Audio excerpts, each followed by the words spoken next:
Got my 1983 Honda Magna V45. Just doing a little oil change. It's pretty dirty. It's the oil that came in it, so. Shroud's off the radiator. I'm polishing that up. Changing out the headlight.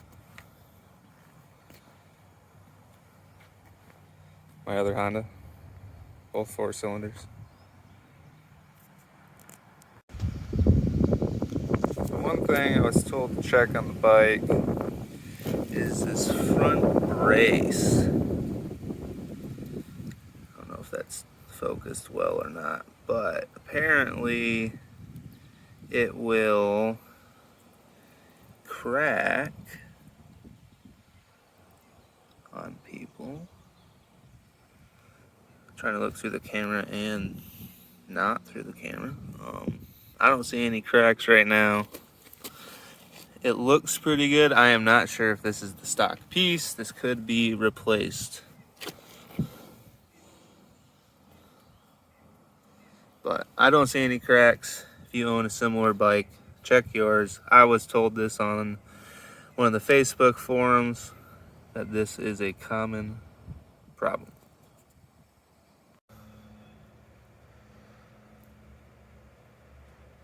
I don't really see anything in the oil. At least out of the ordinary. I have no idea how old it is. It looks really reflective in the camera too, so you might not be able to see anything more. There's some swirls right there. Don't really know. Could be a little water. I don't know. Some leaves.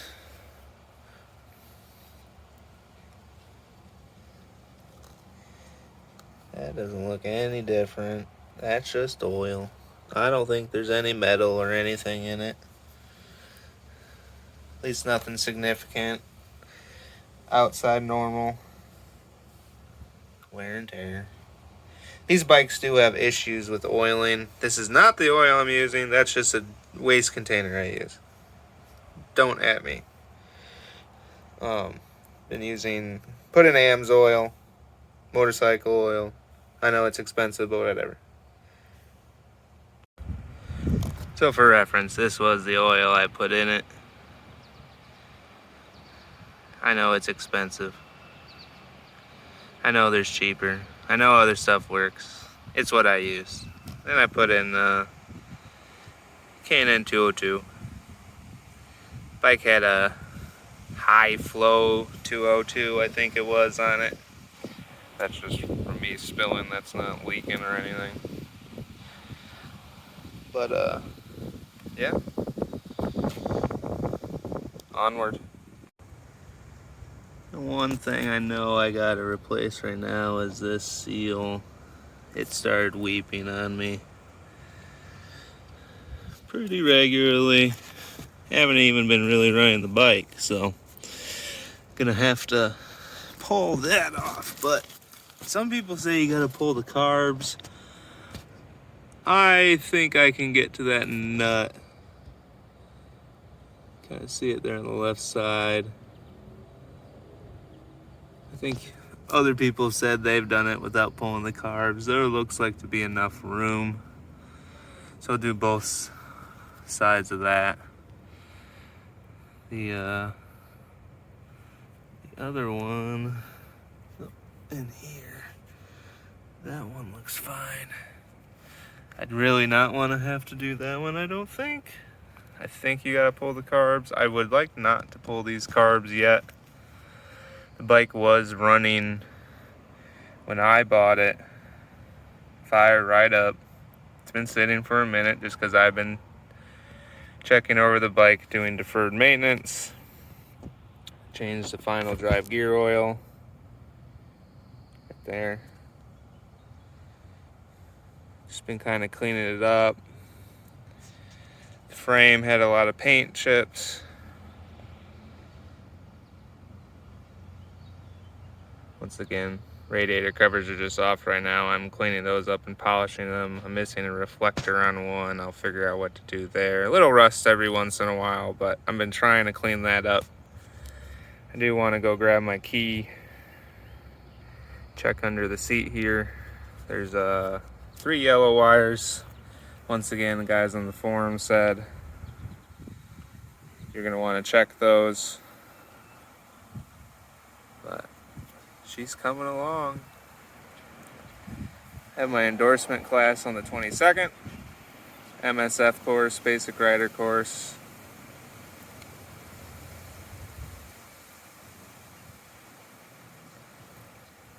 And I should be pretty much ready by then, I hope. We'll see, you know, running ready. It's an old bike, so I know I'm gonna have to love on her and keep up with the maintenance. And this especially, they have oil issues. Apparently, I've heard multiple sides of that coin. Some people say it is an oiling issue to the head that causes the soft cams to wear. Some people say it is more of a issue with the driver who doesn't change the oil. So still want to go through the front brakes. They look fine, the pads look fine, rotors look fine. Still need, they feel like they'll hold just fine. I'd said fine 18 million times. But I do want to probably just bleed them quick. Probably won't totally drain them. A lot of people say that that's sometimes a nightmare, especially on an old bike. I have a clutch slave. Ooh, right there. Rebuild kit, it does have a hydraulic clutch. I think when I pull that off, I can also check on the clutch rod seal and see if there's any signs of that leaking. That could be a bigger project in itself, but if you don't know, Magna V45, 45 cubic inches, 750 cc, 748 centimeters cubed. 1983, this model. This is the first generation.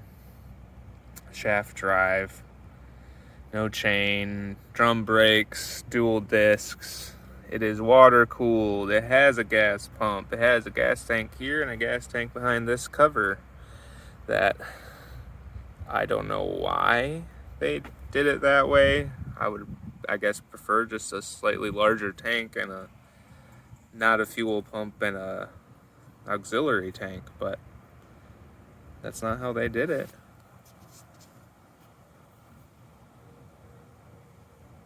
She's a good looking bike.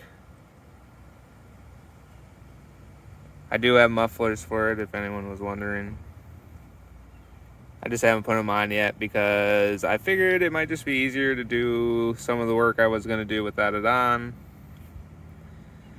But I do have an aftermarket set. Alright, I'm going to go grab my key. I'm going to see if I can find these 3 yellow wires, show you guys that quick just because I'm checking that. Should already showed you the front brace check. I didn't see any cracking. Don't know if that's the OEM one, but they said to check that too.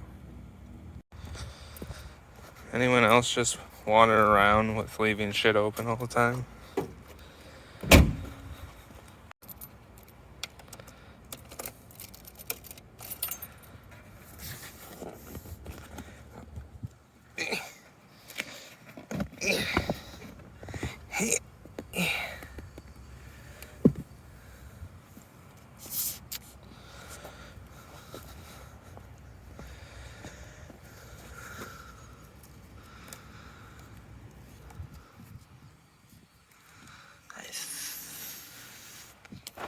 Guys probably can't see anything like the guy I'm looking at. I think that's the plug.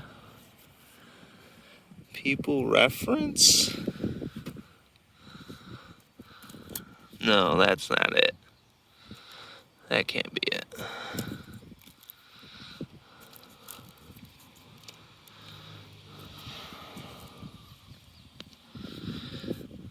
Alright, sorry. Oh. Yeah, look at that. I don't know if you guys quite see in there. Oh yeah.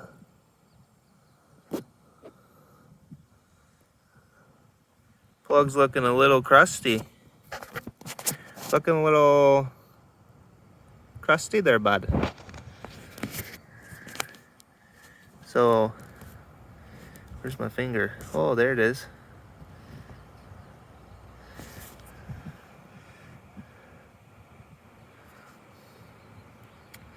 So I'm gonna, I think most guys just get rid of the connector and actually just jump these wires together.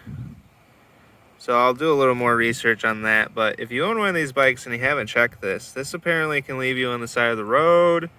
This can just not be a fun time if you weren't planning on it. So I'm glad I checked it. Thank you to the guys. I don't remember exactly your names, but I'm definitely gonna at least look further into that. Spark unit for your fender. It's a little dusty. Oh, that's real dirty. Oh, we're zoomed in still, bud. Seat, I put a new cover on it. That's it was B&H Specialties out of Texas. It's the reproduction of the original cover. It was, the one on it was ratty. I think it was a reproduction itself. So I added a little foam in as well just to compensate for the age of that seat.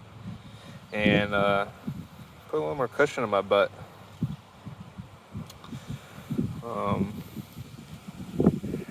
I've replaced fuel lines on the bottom part. I have replaced the big line. It was not good, but I don't know if you guys can see in there. It's hard to see. You might be able to see. That line just has a really tough time getting back in there. We're real bright, boys. We're real bright.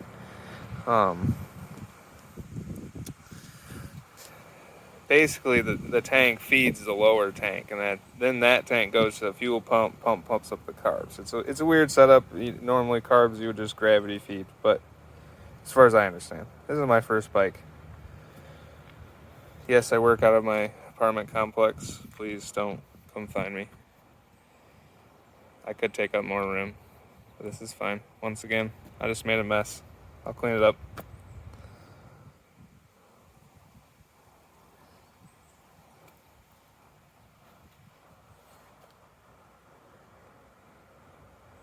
Just under 20,000 miles. As far as I know, everything works still. Everything seemed to work. I'm redoing the turn signals right now. I should really replace those. Not gonna look at that again. There's my license plate if you want to come find me. There you go. 1983 Honda Magna. Almost back on the road.